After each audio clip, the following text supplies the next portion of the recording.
To jest Ekonomia w jednej lekcji, kanał o wolnorynkowej ekonomii, o podatkach i o przygotowaniu do egzaminu na doradcę podatkowego oraz o teorii gier, w tym wykorzystanie tej teorii m.in. w sprawach kryminalnych, także przy poszukiwaniu pracy, rozwiązywaniu różnych spraw społecznych, ekonomicznych, politycznych czy geopolitycznych. Generalnie jest blisko 40 tematycznych playlist na Ekonomii w jednej lekcji. Proponuję więc zasubskrybować ten kanał, jeśli jeszcze tego Państwo nie uczynili, żeby nie przeoczyć swoich ulubionych filmów, czy to właśnie o najbardziej tajemniczych, nierozwiązanych dotąd sprawach kryminalnych, które analizujemy w świetle ekonomicznych teorii, głównie teorii gier, czy to o podatkach, w tym dla przygotowujących się do egzaminu na doradcę podatkowego, czy innych o teorii ekonomii, czy ekonomii politycznej. Żeby mieć wybór i oglądać najnowsze treści, które Państwa interesują, najlepiej jest właśnie ten kanał subskrybować. A dla mnie jest to informacja zwrotna, że treści i które treści są dla Państwa interesujące. Dobrze, to przejdźmy do dzisiejszego tematu z zakresu spraw kryminalnych w świetle teorii gier. Przeanalizujemy jedno z najbardziej tajemniczych zaginięć dwóch nastolatek, dotąd mimo zaangażowania nawet policyjnego archiwum Mixt, nierozwiązanego. Ernestyna Wieruszewska i Anna Semczuk były uczennicami 3. klasy 6 liceum w Warszawie, czyli do matury miały jeszcze rok, ale były już prawie pełnoletnie, miały wtedy po 17 lat. W piątek 22 stycznia 1993 roku, po ostatnich przed feriami lekcjach, wsiadły w pociąg dalekobieżny, pojechały na kilka dni ferii zimowych w najwyższe polskie góry Tatry do Zakopanego. Postanowiły, że tam spędzą pierwszy tydzień ferii. I dalej, kilkanaście minut drogi autobusem do Kościeliska. Zatrzymały się właśnie w Kościelisku na Pitoniówce. To jest część wsi Kościelisko w województwie małopolskim, w powiecie tatrzańskim, w gminie Kościelisko, która jeszcze do 1998 roku administracyjnie należała do województwa nowosądeckiego. Obecnie jest to małopolskie województwo.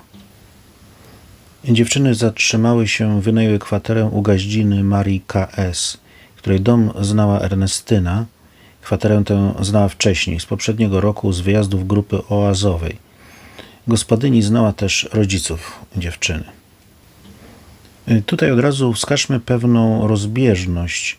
Otóż z materiałów prasowych wynika zgodnie, że dziewczyny pojechały tam we dwie, samodzielnie, a na stronie założonego później przez rodziców Ernestyny Stowarzyszenia Ofiar Sekt, którzy przekonani byli, jak rozumiem, że dziewczyny wstąpiły do jakiejś groźnej sekty. W każdym razie na stronie właśnie Stowarzyszenia Ofiar Sekt pod nazwą Ruch Obrony Rodziny i Jednostki, w zakładce jak ono, to stowarzyszenie powstało, jest wskazane, że w styczniu 1993 roku zaginęły w Zakopanem podczas wspólnego wyjazdu z grupą katolicką Oazę. Dwie 17-letnie dziewczyny, Ania i Ernestyna. Wcześniej, jak ustalili rodzice, Ernestyna spotkała grupę miłych, młodych osób rozdających ulotki, kolorowe obrazki, nawiązujące w swojej treści do religii chrześcijańskiej. Koniec cytatu. Z powyższego wynika, że zaginione dziewczyny nie pojechały same do Zakopanego, lecz właśnie z katolicką oazą. A z materiałów prasowych, wszystkich właściwie, które znam, wynika inaczej, że wcześniej jedna z nich, Ernestyna właśnie, była tam na oazie, a ten ich wyjazd był samodzielny. Taka rozbieżność, która może być istotna moim zdaniem, którą próbowałem rozstrzygnąć, ale bez powodzenia póki co. Zapis ten, jak widać, pozostaje na stronie internetowej stowarzyszenia, ale przyjmijmy, że jednak pojechały same dziewczyny. Gdyby to była duża grupa, to by było więcej świadków, więcej poszukujących dziewczyn i na pewno sprawa by miała od razu inny obrót. Więc zakładam, że to jest skrót myślowy, że zaginęły podczas wspólnego wyjazdu z grupą oazową, bo wcześniej po prostu, znaczy blisko rok wcześniej, jak rozumiem, w wakacje 1992 roku, jedna z nich, Ernestyna, była na takim wyjeździe. Może też gaździna czekała na taką grupę, która miała przyjechać na Pitoniówce. Miała przecież duży dom dla turystów, a był to początek ferii. Może też rodzice w ten sposób wyrażają podejrzenia co do tamtej grupy oazowej, którą może przeniknęła wtedy jakaś sekta. I stąd ten zapis. że zaginęły podczas wspólnego wyjazdu z grupą katolicką Oaza. Do tematu sekt wrócimy jeszcze przy omawianiu jednej z hipotez. W każdym razie dziewczyny przyjechały we dwie i spędziły pierwsze 3 dni aktywnie. Tę aktywność można odtworzyć, bo Anna prowadziła dziennik, w którym zapisała: dzień pierwszy, sobota 23 stycznia 1993 roku. Wyjście na Gubałówkę, zjazd kolejką do Zakopanego, powrót busem przez Nędzówkę. Faktycznie kawał drogi, jak pisała Anna.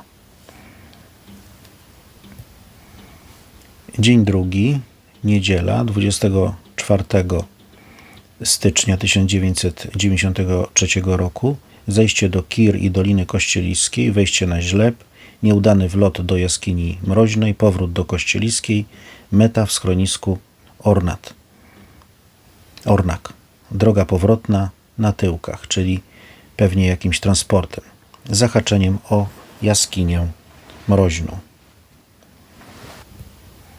Dzień trzeci, poniedziałek, 25 stycznia 1993 roku, z Zakopanego do Kuźnic, tam niebieskim szlakiem przez Kopę, 1534 metry, szlak trawersem, na Halę i do Murowańca, do schroniska Murowaniec, niebieskim szlakiem nad Czarny Staw.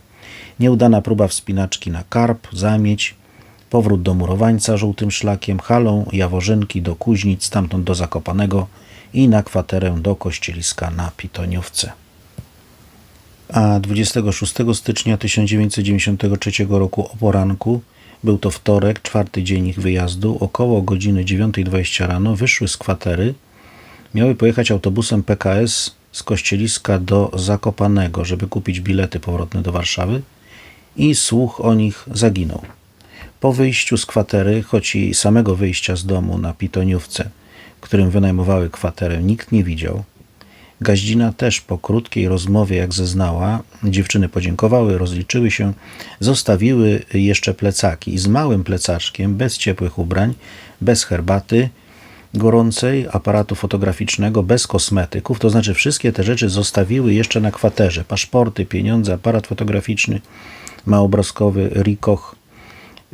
Ciekawe, czy wywołano film, czy filmy z tego aparatu.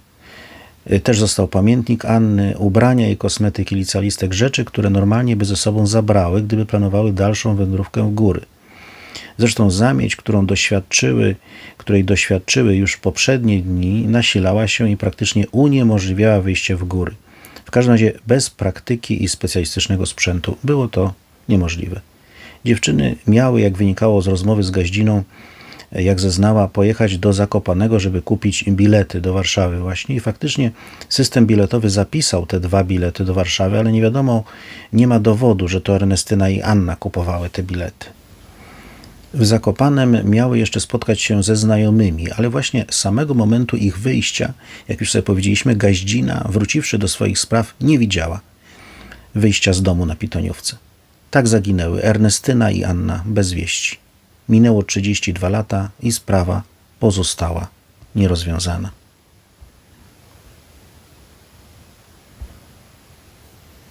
Przyjrzyjmy się zatem prawdopodobnym, weryfikowanym zresztą przez policję hipotezom. Może zacznijmy od tych, które uznajemy w świetle logiki, statystyki i faktów za mało prawdopodobne. Potem przejdźmy stopniowo przez umiarkowanie prawdopodobne do tych prawdopodobnych i rozwiązania sprawy, wyniku. Oczywiście teoretycznego w świetle teorii gier. Po pierwsze, zupełnie nieprawdopodobna wydaje się ucieczka. Dziewczyny nie miały powodu, w każdym razie nic na to nie wskazuje, żeby miały takowy powód do ucieczki. Dobrze się uczyły, jednak do matury pozostał im jeszcze rok, więc nawet przyjmując, że chciałyby opuścić rodziny, to niemożliwe, żeby chciały to zrobić wtedy i przede wszystkim w taki sposób, że rodziny do dziś przez dziesiątki już lat cierpią z powodu niewiedzy, co się stało. Odrzucamy tę niedorzeczną hipotezę ucieczki jako pierwszą, z powodu niewiedzy i tęsknoty. Zatem odrzucamy tę pierwszą hipotezę. Również mało prawdopodobna wydaje się jednak hipoteza nieszczęśliwego wypadku w górach, że dziewczyny w ogóle poszły w góry. To były inteligentne, rozsądne, spokojne nastolatki. Musiały być świadome, że zimą w zamieć wyjście w góry bez doświadczenia i sprzętu graniczy z samobójstwem. Dziewczyny na pewno nie chciałyby tak ryzykować. A nawet przyjmując, że postanowiły zrobić coś szalonego, a w gruncie rzeczy głupiego, i by próbowały wyjść, to szybko siłą rzeczy w zamieci musiałyby wrócić. Gdyby nie zdołały, zostałyby pewnie odnalezione, choćby przez helikopter TOPR, który został wysłany w celu ich poszukiwania. Możliwe, że przykryte śniegiem, padał przecież śnieg i była zamieć, nie byłoby możliwe, nie byłyby widoczne, ale to po kilku dniach, czy ewentualnie miesiącach zostałyby odnalezione ich ciała. Były poszukiwane. TOPR prowadził akcję na szeroką skalę, z wykorzystaniem również psów tropiących. A w ciągu upływu tylu już lat raczej na pewno odnaleziono by choćby strzępy ich rzeczy, nawet gdyby spadły gdzieś w przepaść i zostały zjedzone przez niedźwiedzie. Mamy tutaj listę najgłośniejszych przypadków zaginięć w Tatrach i trzeba powiedzieć, że w typowych wypadkach, nawet po latach, odnajdowano choćby kości, odzież albo metalowe przedmioty. Dlatego brak absolutnie jakichkolwiek śladów po Ernestynie i Annie przez ponad 30 lat jest tak nietypowy i odróżnia ich przypadek od innych z lat 90. Historia gór zna zaginięcia i odnalezienia ciał po latach, ale raczej właśnie po kilkunastu latach. Zna też zaginięcia bez wieści, ale pojedynczych osób. Tu mamy 2 turystki i minęły już 32 lata. Zatem w ślad i zgodnie z analizą policji odrzucamy i tę hipotezę jako mało prawdopodobną. Jako trzecią, również jednak mało prawdopodobną, odrzucimy hipotezę, którą zdaje się przyjmują czy przyjmowali w pewnym okresie rodzice Ernestyny, że dziewczyny zostały zmanipulowane i wciągnięte do jakiejś groźnej sekty. W tamtych latach 90. XX wieku, zresztą podobnie jak i teraz, na co wskazuje chociażby wyświetlany artykuł, działały i działają groźne sekty religijne. W mediach z tamtych lat można znaleźć informacje o działających wtedy groźnych sektach takich jak R. Czerwiński czy Dzieci Boga. Tajemnicze zaginięcia nastolatków i matka Ernestyny w poszukiwaniu córki w takich organizacjach wyjaśniała: córka jest osobą poszukującą. W 1991 roku była we wspólnocie religijnej w Gdańsku, a po powrocie opowiadała o spotkaniu z ciekawymi ludźmi. Zaczęły też przychodzić do niej książki, ulotki, pisma. Na drukach powtarzało się nazwisko R. Czerwiński, takie samo jak na broszurach wysyłanych 2 lata wcześniej do córki pana A. O córce pana A jest mowa wcześniej w tym samym artykule. Zacytujmy fragment. Córka pana A przed osiągnięciem pełnoletności spotykała się z parą starszych od niej ludzi, otrzymywała od nich ulotki, w których zapewniano ją o miłości Boga. Widziałem te broszury, wspominał pan A. Zainteresowani mogli odpisywać pod adres R. Czerwiński, Warszawa 1, skrytka pocztowa 287. Kiedy dziewczyna skończyła 18 lat, opuściła dom, przeniosła się do wynajmowanego na fałszywe nazwisko mieszkania. Gdy ojciec odkrył adres, znów się przeprowadziła. Pan A musiał zapłacić, by córka pod kontrolą mogła z nim krótko porozmawiać. Jak się dowiedział, nastolatka zmieniła imię. Sekty to także obszar badań naukowych. Na przykład pani profesor Marlena Stradomska, psychoterapeuta, psycholog, suicydolog, biegły sądowy i ekspert, w publikacji naukowej pod tytułem Psychologiczne predyktory zachowań autodestrukcyjnych u dzieci i młodzieży, aspekt suicydogennych sekt, podaje przykłady działania sekt i m.in. o działaniu sekty o nazwie Antrovis. Z Wikipedii. Międzynarodowe Centrum Odnowy Ludzi i Ziemi Antrovis to ruch religijny działający w latach 80. i 90. XX wieku, założony przez bioenergoterapeutę niejakiego Edwarda Mielnika we Wrocławiu, który pracował jako palacz kotłów wysokoprężnych i w 1983 roku miała objawić mu się Matka Boska, nakłaniająca go do ocalenia Słowian dzięki pomocy kosmitów. Mielnik rozpoczął nauczanie na niewielką skalę we Wrocławiu, ale pod koniec lat 80. jego działalność obejmowała już także Warszawę, Kraków i Katowice. Działalność Antrowisu wzbudzała dużo kontrowersji, sam ruch był nazywany sektą. Werbowano do niego młodych ludzi, co spotykało się z oburzeniem rodziców i opinii publicznej. I pani profesor w tym artykule pisze m.in. w sierpniu 1993 roku zaginął 16-latek po tym, jak kontakty z Międzynarodowym Centrum Odnowy Ludzi i Ziemi Antrowis prawdopodobnie przekonały go o ewakuacji w kosmos. Według policji bez wieści zaginęły też 2 inne osoby związane ze stowarzyszeniem. Nie udało mi się jednak ustalić, czy ta informacja może dotyczyć zaginionych dziewczyn Ernestyny i Anny. Ale nawet przyjmując ewentualną podatność licealistek Ernestyny i Anny lub jednej z nich na manipulację, nie wydaje się jednak w ogóle prawdopodobne, że przez tyle lat nikt by nic nie wyjawił. Poszukiwania były zakrojone na szeroką skalę. Można więc przyjąć, że gdyby dziewczyny stały się członkami jakiejś sekty, ktoś by to zgłosił. W końcu by ktoś zgłosił. Zwłaszcza, że minęło już tyle lat. Moim zdaniem to jednak niemożliwe, żeby ta hipoteza była prawdopodobna. Również w świetle teorii gier wydaje się, że gdyby zostały skrzywdzone przez sektę, to ktoś by coś wyjawił. Po tylu latach zmienia się perspektywa. Na pewno nawet współwinni w obawie, że uczynią to inni współwinni, to znaczy zaczną współpracować z policją i prokuraturą, raczej nie mieliby do siebie zaufania nawzajem i kalkulując, że w ten sposób, idąc na współpracę, mogą uzyskać złagodzenie kary na przykład, nawet nadzwyczajne złagodzenie kary, poszliby na taką współpracę, a nie współpracując z policją, prokuraturą, przy podjęciu takowej współpracy przez innych, pozostałych współwinnych, narażają się na najgorszy wyrok. O tym przekonuje właśnie teoria gier, w tym klasyczny dylemat więźnia, w którym właśnie winni nie mają do siebie zaufania nawzajem i w obawie, że inni winni, osadzeni, ich uprzedzą i pójdą na współpracę z policją, prokuraturą, sami kalkulując i myśląc racjonalnie, pójdą na taką współpracę. Oczywiście szukamy tu schematów, a nie anomalii, to znaczy zdarzają się może wyżej wymienione wyjątki. Można oczywiście powiedzieć, że członkowie sekty nie myślą racjonalnie. Tak, ale tu mówimy o 3 dekadach. Teraz już o 32 latach. W tak długim czasie wiele się zmienia i dlatego uważam, że szukając schematów, a nie anomalii, czyli w świetle teorii gier, należy odrzucić tę hipotezę, jako jednak mało prawdopodobną.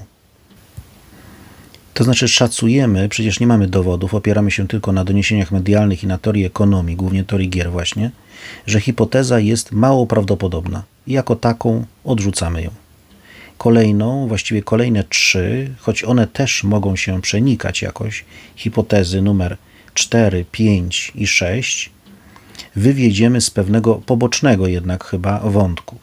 Otóż krótko po zaginięciu dziewczyn zgłosił się na policję pewien świadek, który zeznał, że zasłyszał pewną rozmowę 2 mężczyzn, z których jeden opowiadał, jakoby brał udział w porwaniu 2 nastolatek w Zakopanem, które zostały wywiezione za granicę. Ostatecznie ani policji, ani rodzicom Ernestyny, którzy sami też weryfikowali różne sygnały, nie udało się jednak potwierdzić tych informacji. Taka hipoteza, porwanie, jest wprawdzie tylko na początku, ale jednak prawdopodobna. A przynajmniej umiarkowanie prawdopodobna. Tak uznajemy, szacujemy 4. hipotezę, porwanie przez jakąś grupę przestępczą, w szczególności choć nie tylko do domu publicznego. Taka hipoteza jest, czy raczej była prawdopodobna w świetle teorii gier i wielokrotnego dylematu więźnia. Polega on na wielokrotnym powtarzaniu dylematu więźnia, w którym każda strona może ukarać drugą za zdradę z poprzedniej rundy, co może prowadzić do długoterminowej współpracy zamiast jednorazowej zdrady. W wielokrotnym dylemacie więźnia winni świadkowie mają więc swoiste, bo oparte na kalkulacji, ale jednak zaufanie do siebie nawzajem, bo w grupie przestępczej działa właśnie strategia wet za wet. I wiedzą, że ewentualna współpraca z policją, prokuraturą nieuchronnie spowoduje odpowiedź wetem za wet. I bynajmniej nie będzie to w odpowiedzi doniesienie na policję. Zatem strategia wet za wet skutecznie przeciwdziała ewentualnej współpracy z policją czy prokuraturą w takiej grupie przestępczej. Ale z drugiej strony, czy jest możliwe, że grupa przestępcza by działała tak długo znowu, nie rozbita przez policję czy przejęta przez konkurencję, tak czy owak osłabiona, co sprzyjałoby kalkulacjom, że jednak współpraca z policją może się bardziej opłacać. Upływ czasu działa tu na niekorzyść tej hipotezy porwania przez grupę przestępczą. Również gdyby dziewczyny nie przeżyły takiego porwania, czy poniosły śmierć później, więzione gdzieś, bo w grupie przestępców raczej z czasem, zwłaszcza właśnie w przypadku jej rozbicia, czy nawet przejęcia, w każdym razie osłabienia, raczej któryś z odbywających wyrok gangsterów wykalkulowałby, że działanie strategii wet za wet nie jest już takie nieuchronne i w związku z tym nie działa wspomniany wielokrotny dylemat więźnia, a ten pierwszy, klasyczny dylemat więźnia, więc indywidualnie bardziej mu się opłaca wyjawić sprawę. Więc uznajemy, że hipoteza porwania przez grupę przestępczą może była wcześniej prawdopodobna, a przynajmniej umiarkowanie prawdopodobna. To jest nasza hipoteza numer 4P. To jednak obecnie jest raczej mało prawdopodobna i w miarę upływu czasu coraz mniej. To była czwarta, jak już sobie powiedzieliśmy, hipoteza na osi naszego prawdopodobieństwa, którą wprawdzie przyjęliśmy na początku jako prawdopodobną, ale z uwagi na upływ czasu też ją ostatecznie odrzucamy jako mało prawdopodobną. Po co ja w ogóle przytaczam te hipotezy, skoro i takie w końcu odrzucamy? Otóż może ktoś coś odkryje, zauważy, albo nawet sobie przypomni. Dobrze, to dotyczy i kolejnych, to zastrzeżenie, o którym mówię. Teraz 3 z kategorii umiarkowanie prawdopodobne, czyli już bardziej możliwe. Jako 5. i 6. przedstawimy zmodyfikowaną 4. hipotezę. Ta modyfikacja, założenie, które za chwilę przedstawimy, może pozostawiać jednak tę hipotezę porwania w grze. Otóż jeśli to nie była grupa przestępcza, a raczej powiązana z aparatem państwowym, jakaś zagraniczna mafia, 5. hipoteza, czy w ogóle zgoła służby specjalne, 6. hipoteza, to musimy założyć trwałość takiego towarzystwa, takiej grupy. Bo skoro tak, to może działać w niej nie klasyczny dylemat więźnia, a wielokrotny dylemat więźnia i strategia wet za wet skutecznie utrzymywać zmowę milczenia. I co za tym idzie, trwałość takiej sytuacji bez rozwiązania, bez informacji, co się stało z dziewczynami. W mafii czy służbach łatwiej byłoby utrzymać wymaganą, ogromną dyscyplinę i milczenie całej sieci ludzi przecież. Obie hipotezy, i 5. i 6, mają swoje podstawy w faktach prasowych. W szczególności w artykule "Czy tę zagadkę ktoś rozwikła? 30 lat od zaginięcia warszawianek". Redaktor tygodnika podhalańskiego Jurek Jurecki pisze m.in., że, zacytujmy, w zakopiańskiej komendzie policji dochodzeniem zajmował się Stanisław Cecha. Zmarł kilka lat temu. Jego koledzy z dochodzeniówki opowiadali nam, że Cecha skłaniał się do hipotezy, że dziewczyny zostały uprowadzone. Podobno sprawa dotyczyła wywiadu. Utrzymywał, że jeden z ojców dziewczyn był oficerem wywiadu i prawdopodobnie zniknięcie licealistek ma z tym związek. Tej hipotezy nigdy jednak nie udało się potwierdzić. Badano zresztą też inne. Za porwaniem miała stać mafia serbsko-albańska. Ten wątek był mocno brany pod uwagę w czasie, gdy w tygodniku opisywaliśmy historię Redzepa H. z Cyrli, który został aresztowany w Norwegii za przemyt narkotyków. Potem pojawił się wątek sekty, która miała oprowadzić obie licealistki. W 2005 roku sprawa została ostatecznie umorzona. Przyjęto hipotezę, że licealistki zostały porwane i wywiezione za granicę. To była zresztą kwalifikacja, która pozwoliła prokuraturze złożyć wniosek o ostateczne umorzenie spraw. Koniec cytatu. Jednak z uwagi na pewną w przypadku założenia, że brały udział tu właśnie służby specjalne, spiskowość takiej narracji, czy mówiąc wprost fantastyczność wynikającą z bezcelowości, czy brak logicznego uzasadnienia, a przynajmniej z uwagi na to, że nie znamy takiego logicznego uzasadnienia, Szacujemy hipotezę porwania przez służby specjalne najwyżej jako umiarkowanie prawdopodobną. Z kolei mafijne struktury również z czasem są przecież rozbijane jak grupy przestępcze. Może tylko rzadziej, ale trwałość przez 30 lat, ponad 30 lat wydaje się również raczej umiarkowanie prawdopodobna. Zatem obie te hipotezy, numer 5 i 6, szacujemy jako umiarkowanie prawdopodobne. Generalnie wydaje się, zakładamy, że takie duże gry mają swoje słabości. Wielu graczy, ryzyko przecieków, wspomnień, wyrzutów sumienia, potrzeby wewnętrznego spokoju. Takie ukrywanie przez lata tajemnicy musi przecież niszczyć człowieka. Trzeba to w końcu przerwać, żeby oddychać, można powiedzieć. Po 30 latach trudno uwierzyć, że nikt nigdy niczego nie zdradził. Jeszcze jedna, czyli 7. hipoteza z kategorii umiarkowanie prawdopodobne, czyli trzecia taka możliwa, umiarkowanie prawdopodobna właśnie. Oczywiście znowu te hipotezy mogą się jakoś przenikać. Więc 7. Dziewczyny według zeznań Gaździny Marii K.S. miały w dniu zaginięcia pojechać do Zakopanego po bilety i spotkać się ze znajomymi z Warszawy. Były raczej lekko ubrane, więc może faktycznie chciały gdzieś pójść z jakimiś znajomymi. Czy tego nie należy łączyć z treścią kartki, pocztówki napisanej przez Ernestynę do rodziców, co też istotne, zaraz po przyjeździe? Dziewczyna pisała bowiem między innymi, że żyję i to jeszcze jak. Podróż miałyśmy świetną i ciekawą. Szczegóły w domu. Wracamy do tej podróży i tych znajomych z Warszawy, bo zdaje się nic o nich nie wiadomo. Ani o jednych z podróży pociągiem, ani o tych spotkanych w Zakopanem z Warszawy. A może to było jedno towarzystwo? Dziwne, że nic o nich nie wiadomo. I to skłania do uznania, że ich sprawstwo, może przypadkowe, ale jest prawdopodobne. Umiarkowanie prawdopodobne, bo jeszcze trzeba ukryć dziewczyny czy ich ciała i milczeć przez ponad 30 lat. Tak, to najwyżej umiarkowanie prawdopodobna hipoteza. I na tej 7.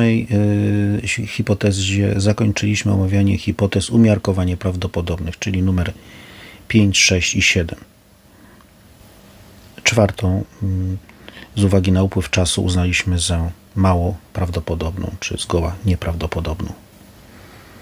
Zanim przedstawimy dwie pozostałe, alternatywne w stosunku do siebie, 8. i 9., ale w odróżnieniu od wszystkich 7 poprzednich, wciąż bardzo prawdopodobne hipotezy, takie szacujemy, zwłaszcza jedna z nich, która uważam może stanowić w świetle teorii gier najbardziej prawdopodobne rozwiązanie tej tragedii, wynik gry, tę przedstawimy jako ostatnią. To jeszcze krótko pewien wątek poboczny, ograniczymy się do jednego, raczej bez znaczenia dla sprawy i 3 bardzo istotne zastrzeżenia. I znowu, po co w ogóle przytaczam wątki, które uważam, że są nieistotne dla sprawy, bo może ktoś coś odkryje, zauważy albo nawet sobie przypomni.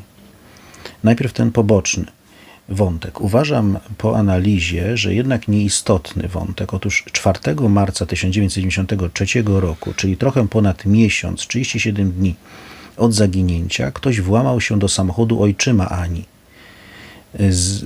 Zginął tylko, czy aż neseser, w którym znajdował się paszport i pamiętnik Anny Semczuk.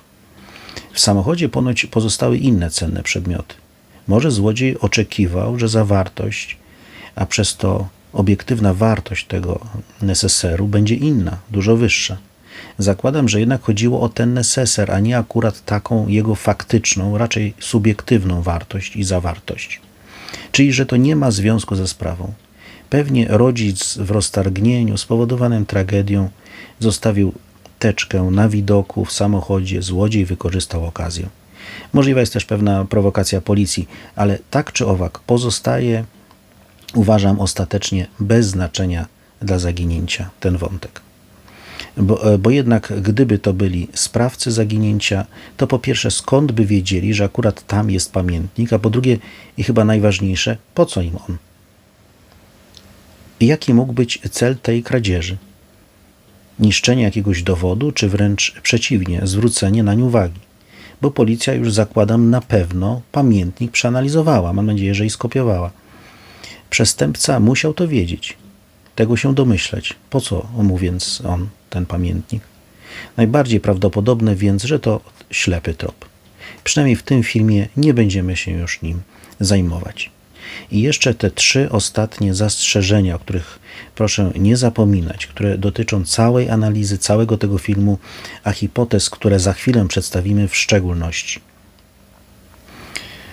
Po pierwsze, otóż nie bawimy się w gry kosztem rodzin, bliskich czy samych ofiar, bo teoria gier to nie jest zabawa, a nagradzana Nagrodą Nobla nauka oparta na matematyce i ekonomicznym, logicznym myśleniu strategicznym.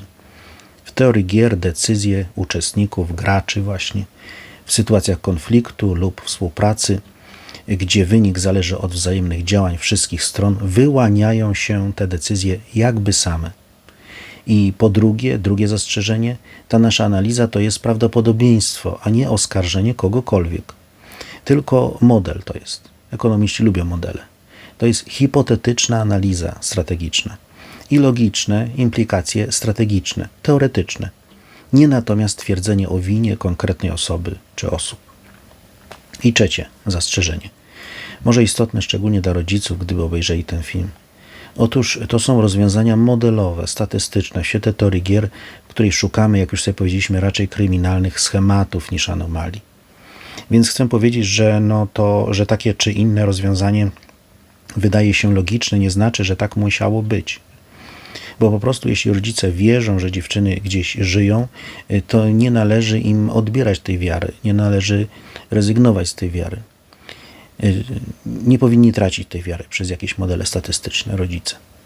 Dobrze, to powróćmy teraz do naszych, tylko teoretycznych przecież, a nie opartych na dowodach, rozważań.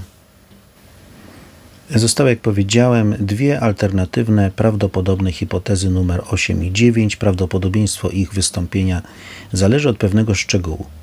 Otóż był pewien świadek, który zeznał, że tego dnia, czyli w dniu zaginięcia Ernestyny i Anny, czyli 26 stycznia 1993 roku, widział dziewczyny wsiadające do auta na zagranicznych rejestracjach, które nawet zapamiętał czy zapisał. 27 KY 557. Wrócimy zaraz do tego kluczowego, moim zdaniem, wątku. Ale w tej przedostatniej hipotezie, numer 8, zakładamy, że świadek był niewiarygodny. A gdyby wręcz przyjąć, że miał ukryte cele takiego zeznania, że miał tak zeznać, to ta hipoteza staje się, uwaga, najbardziej prawdopodobna. Ale nie wiemy, czy możemy tak założyć. Nie znamy dowodów w sprawie, opieramy się tylko na doniesieniach medialnych. Póki co zakładamy zatem, że świadek był przynajmniej niewiarygodny, a może nawet podstawiony. Jeśli tak przyjmując, należy też wskazać w tym kontekście, może być istotne, że właścicielka kwatery domu na Pitoniówce, Maria K.S., zgłosiła zaginięcie dziewcząt wieczorem w dniu zaginięcia TOPR, a policji i rodzicom dopiero następnego dnia. To znaczy skontaktowała się nie z rodzicami Ernestyny, których znała, lecz z rodzicami Anny. Rodzice przyjechali natychmiast oczywiście. Szybko też zgłosili się na policję do Komendy Powiatowej Policji w Zakopanem. Policja jednak próbowała zbagatelizować wyjście na zabawę, to cytat, jak sugerowano na komendzie, prawie dorosłych dziewcząt. Poszukiwania ruszyły przez to z opóźnieniem, to jest po kilku dniach. Może to zdecydowało o porażce, że mówimy o sprawie jako o zatrzymanej w czasie ponad 30 lat temu, niewyjaśnionej tragedii. Ale wracając do szybkiego przyjazdu rodziców do Zakopanego na Pitoniówkę, do domu, w którym dziewczyny wynajmowały kwaterę, to rodzice właśnie zauważyli, że rzeczy dziewczyn były na parterze domu, a nie w pokoju na pierwszym piętrze, który wynajmowały. Ale to w sumie można by wytłumaczyć, gdyby przyjąć, że może gaździna, Maria K.S., przygotowywała pokój już dla nowych gości. Jednak ojciec Ernestyny zauważył też, że ten pokój, w którym dziewczyny mieszkały, ta kwatera, którą gaździny Marii K.S. wynajęły, był wyziębiony w porównaniu do parteru. Znajdował się na piętrze domu ten pokój, ta kwatera. Zatem minęła przecież jedna doba, może jednak gaździna nie przygotowywała tego pokoju dla nowych klientów, skoro stał wyziębiony. Mimo to zniosła rzeczy dziewczyn na dół? Dlaczego? Ponadto rzeczy Ernestyny i Anny były w nieładzie, jakby w pośpiechu je pakowano, zauważyli rodzice. Też jasne, dziewczyny tego dnia wstały późno i spieszyły się. Rodzice od razu zauważyli nieład, a może bardziej, że nie były pakowane przez ich córki jednak. W tym kontekście, to znaczy prawdopodobieństwa, że to nie dziewczyny pakowały swoje rzeczy i znosiły na dół, że Gaździna jakby obawiała się telefonować do znajomych, rodziców Ernestyny.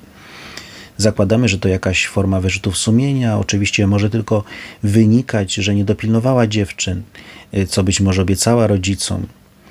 Czuła się pewnie jakoś za nie odpowiedzialna, były niepełnoletnie.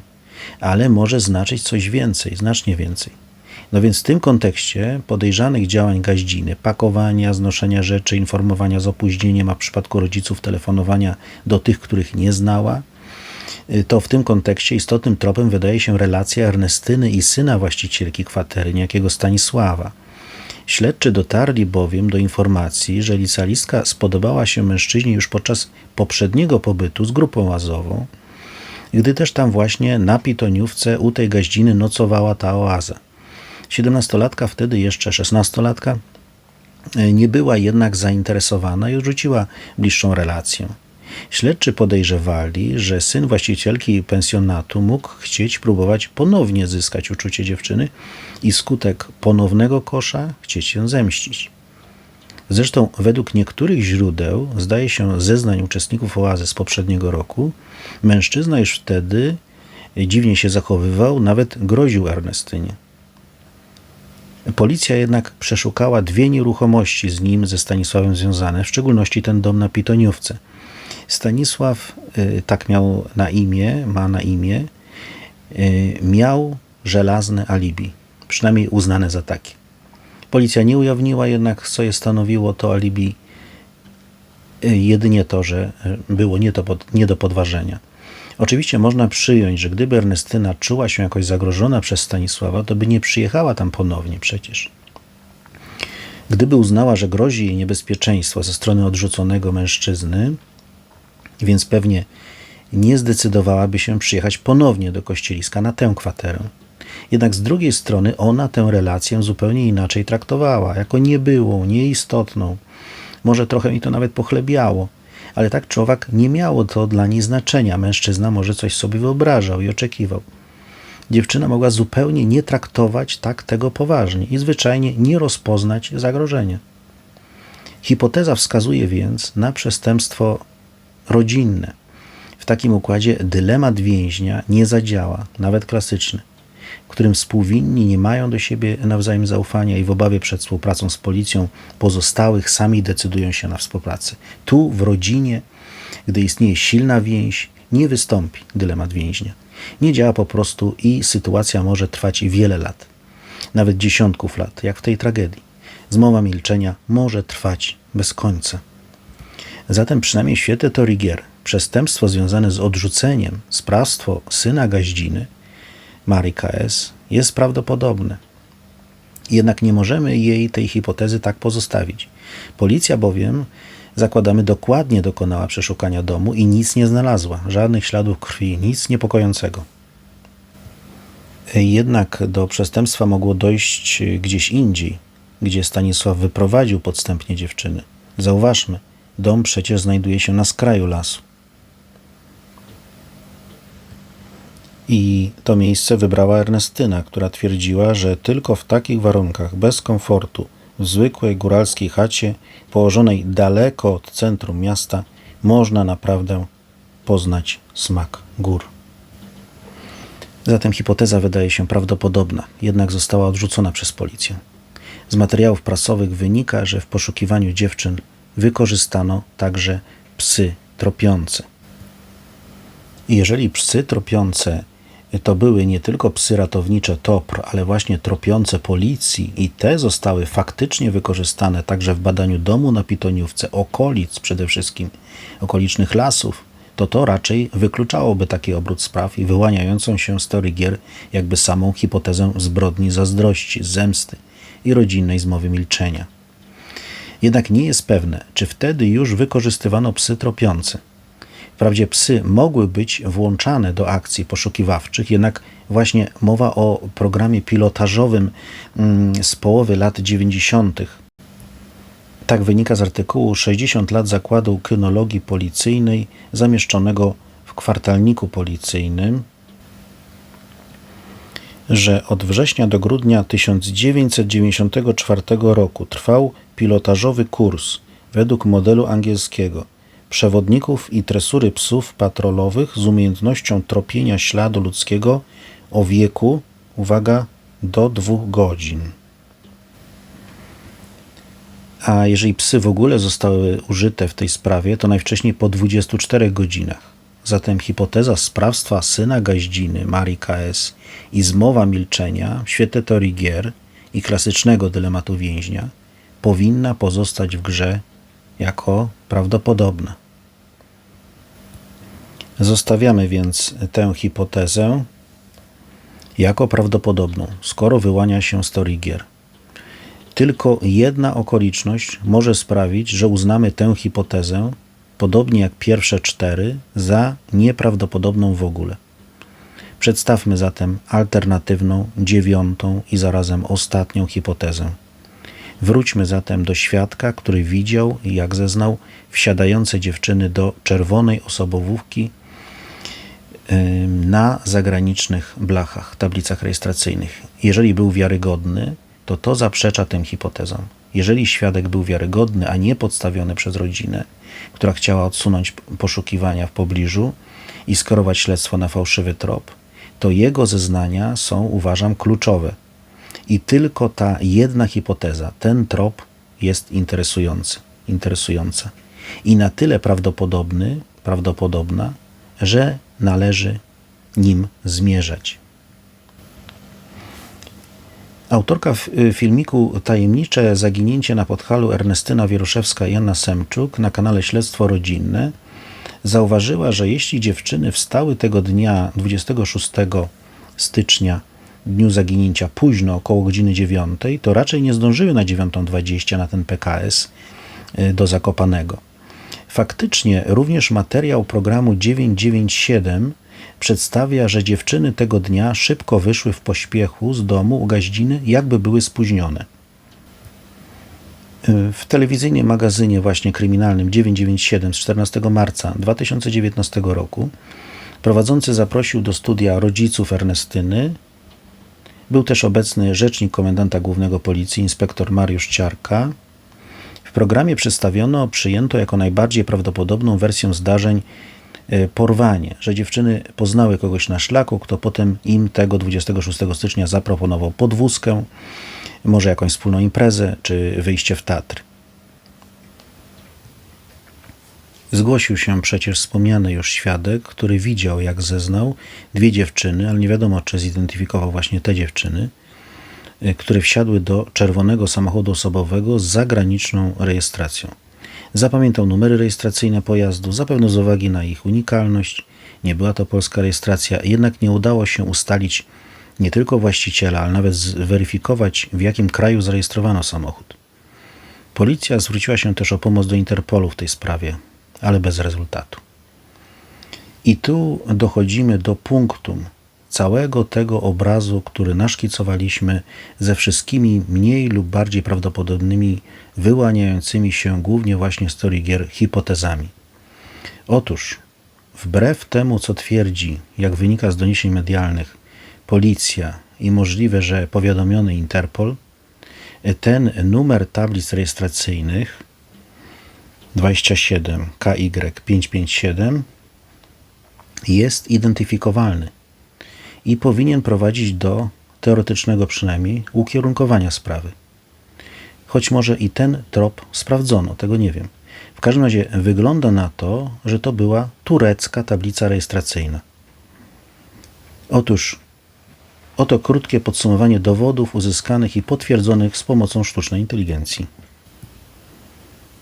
Format 27 KY 557 pasuje do tureckiego schematu, gdzie pierwsza liczba to kod prowincji, tu 27, Gaziantep, a dalej występuje kombinacja liter i cyfr w układzie stosowanym w latach 60-90 XX wieku i później. To przykładowa taka tablica. Niebieski pasek z TR po lewej stronie zaczęto wprowadzać dopiero w połowie lat 90. i nie był obowiązkowy w 1993 roku. Więc starsze zdjęcia, tablice mogą go nie mieć. To zgadza się z datą, rokiem zaginięcia dziewczyn 1993 rok. Oto kilka archiwalnych i przykładowych zdjęć tureckich tablic, które potwierdzają wcześniejsze wnioski. Format 27KY557 odpowiada tureckiemu schematowi, gdzie 27 to prowincja Gaziantep, kombinacja liter i cyfr w układzie takim była używana w tym okresie.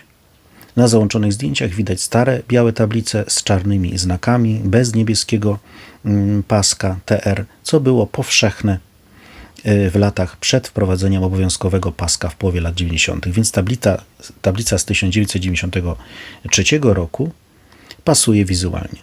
Dla porównania zamieszczone są tu też reprodukcje, tablice reklamowe z oznaczeniem 27 Gaziantep, które pokazują, jak numer prowincji jest stosowany na pamiątkowych, rekonstrukcyjnych tablicach. Podsumowując tę kluczową informację, format tablicy 27KY557 pasuje do tureckiego systemu. Kod prowincji 27 to Gaziantep. Niebieski pasek TR w praktyce wprowadzono dopiero po połowie lat 90., więc starsze tablice mogły wyglądać inaczej. To potwierdza hipotezę, że tablica była turecka z prowincji Gaziantep.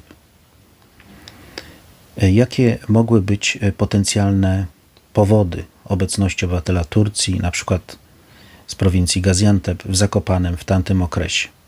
Co mógł robić w Zakopanem Kościelisku obywatel Turcji, na przykład z Gaziantep w styczniu 1993 roku? Oto najbardziej prawdopodobne wyjaśnienia. Po pierwsze, turystyka. Lata 90. to czas, gdy Zakopane i Kościelisko przyciągały nie tylko Polaków, ale też cudzoziemców. Turcy podróżowali wtedy m.in. do Europy Środkowo-Wschodniej, a Tatry były popularnym kierunkiem dla osób szukających górskich atrakcji. Możliwe więc, że taki samochód należał do turysty indywidualnego albo grupy turystycznej. Turysta ten mógł być też uczestnikiem wydarzenia w 1993 roku. Zakopane było bowiem wtedy gospodarzem zimowej uniwersjady, czyli międzynarodowego wydarzenia sportowego, co przyciągało gości z zagranicy. To naturalny powód obecności obcokrajowca w mieście zimą, a Turcja była reprezentowana podczas zimowej uniwersjady 1993 roku w Zakopanem. Wzięła w niej udział w tej uniwersjadzie drużyna hokejowa turecka, która rozegrała mecze w Nowym Targu. Nie ma jednak dostępnych publicznych informacji na temat innych dyscyplin sportowych, w których Turcja brała udział, czy mogła brać udział. Inna prawdopodobna przyczyna pobytu Turka w Zakopanem to oczywiście handel. Początek lat 90. w Polsce to okres masowych przyjazdów handlarzy i drobnych przedsiębiorców z Turcji, którzy sprzedawali np. tekstylia, buty czy galanterię. Duże bazary działały w Warszawie, Krakowie, a także w mniejszych miejscowościach turystycznych. Zakopane jako ośrodek turystyczny również przyciągał handlarzy. Częste były krótkie wyjazdy w trasę małych przedsiębiorców po rynku polskim. Gaziantep jest regionem o silnej kulturze handlowej. Samochody z tureckimi tablicami można było spotkać na trasach przez Europę. Część Turków pracowała jako kierowcy ciężarówek, inni przemieszczali się własnymi autami, odwiedzając rodzinę lub przewożąc towary. Tak więc pojawienie się samochodu z tureckimi tablicami w Zakopanem mogło wynikać z tranzytu lub dostawy towarów do lokalnych sprzedawców. A Gaziantep to region w południowej Turcji, skąd wiele osób zajmowało się handlem, więc wyjazd w celach biznesowych nie był niczym niezwykłym, w tym przyjazd do Zakopanego właśnie. Możliwa też przyczyna to praca sezonowa, choć rzadziej zdarzało się, że obywatele Turcji przyjeżdżali do Polski do pracy sezonowej, zwłaszcza w turystycznych regionach, na przykład przy gastronomii czy handlu licznym. Praca sezonowa, pomoc przy turystyce, gastronomii, pomoc w hotelarstwie, handlu sezonowym, możliwe, choć mniej typowe niż wyżej wymienione przyczyny. Ogólnie Zakopane przyciągało obcokrajowców związanych z usługami turystycznymi. Podsumowując, w 1993 roku obecność auta z tureckimi tablicami w Zakopanem Kościelisku mogła być związana najbardziej prawdopodobnie z turystyką albo handlem, typowe w tamtych realiach. To nie musiała być sytuacja wyjątkowa, na Podhalu pojawiały się wówczas samochody z wieloma nietypowymi dla Polski rejestracjami, stąd może i łatwiej było taką tablicę zwrócić na nią uwagę i zapamiętać. Podsumowując ten najistotniejszy w tym filmie i zdaje się w ogóle nowo odkryty wątek, powtórzmy. Kontekst tablic. Tablica 27KY557 z 1993 roku wskazuje na pojazd zarejestrowany w prowincji Gaziantep, to jest południe Turcji. Czerwony kolor auta i turecka rejestracja w Zakopanem Kościelisku mogą świadczyć o samochodzie zagranicznym, turysty albo handlowca, ewentualnie pracownika sezonowego. W wersji tej jedyny gracz, wracając do teorii gier, ma ogromną przewagę. Numer na tablicy daje początek dochodzeniu, a w naszej historii pozwala domknąć dramatyczny wątek, nie wskazując oczywiście konkretnego sprawcy z imienia i nazwiska. Zatem świadek widział samochód na obcych rejestracjach. W tamtych czasach takie auto budziło ciekawość, ale też dawało kierowcy przewagę. Trudniej je było namierzyć, a granice można było przekroczyć bez większej kontroli. Turysta lub przedsiębiorca przejeżdżający przez Tatry, ktoś, kto zatrzymał się na drodze, zaproponował podwózkę i nigdy już nie wypuścił dziewczyn z auta. Takie rozwiązanie jest zgodne z teorią gier. Nie działa tu dylemat więźnia, ani klasyczny dylemat więźnia, ani odmiana wielokrotnego dylematu więźnia, bo sprawca był jeden. Czy to był znak działania zorganizowanej grupy? Raczej przeciwnie. Dowód na to, że za wszystkim stał tylko jeden człowiek, przyjezdny, czy raczej przejezdny, który wykorzystał okazję i zniknął tak samo szybko, jak się pojawił. Czynił już to pewnie gdzie indziej, nie tylko wcześniej, ale i później. To właśnie ta wersja wydaje się najbardziej logiczna. Prosty i jednostkowy ruch, gra rozegrana w kilka chwil, po której zapadła cisza na całe dekady. Kończąc, dodajmy, że hipotezy pojawiające się w publicznych materiałach, bo rozważane w toku śledztwa, obejmują właśnie nieszczęśliwy wypadek w górach, nasza hipoteza numer 2, porwanie i przetrzymywanie, handel ludźmi, domy publiczne we Włoszech, nasze hipotezy numer 3, 4, 5, 6 i także 7, ucieczkę, hipoteza numer 1 i zabójstwo numer 8. Jednak żadna nie została potwierdzona. Tureckiego śladu póki co nie znalazłem nigdzie, w żadnych ogólnodostępnych materiałach. Śledztwo prowadzone było przez wiele lat, sprawa była umorzona w 2005 roku z powodu braku dowodów i postępów. W 2021 roku zajęła się sprawą komórka policji, tzw. Archiwum X, i policja ponownie analizuje materiały, poszukuje się świadków, nowych tropów. Sprawa jest opisana w międzynarodowych bazach osób zaginionych. Na przykład The Dawn Network. To ta strona, na której teraz wyświetlamy zdjęcia dziewczyn. Ułatwia oczywiście dotarcie do odbiorców poza Polską. Aczkolwiek na stronach internetowych polskiej policji wśród osób zaginionych nie znalazłem ani Anny, ani Ernestyny. Policja nie odpowiedziała, przynajmniej póki co, na moje pytanie, dlaczego baza ich nie zawiera. W każdym razie na stronie gov.pl widnieje komunikat Prokuratury Okręgowej w Nowym Sączu